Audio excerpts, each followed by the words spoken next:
उधर भंडारा गोंदिया विधान परिषद चुनाव में भी भाजपा को जोरदार सफलता मिली है। भाजपा उम्मीदवार अविनाश ब्राह्मणकर को 457 में से 302 वोट मिले, जबकि कांग्रेस समर्थित नरेश ईश्वरकर को सिर्फ 154 वोट मिले हैं। एक वोट अवैध करार दिया गया।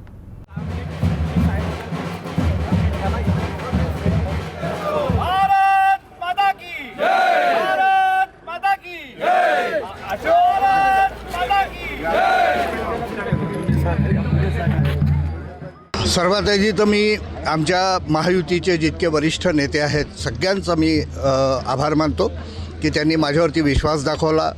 आज काल आपल्या 18 तारखेला मतदान झालं आणि हे मतदान करत असताना आमच्या सगळ्या नगरपंचायतचे जितके नगरसेवक आहेत, पंचायत समितीचे सभापती आहेत,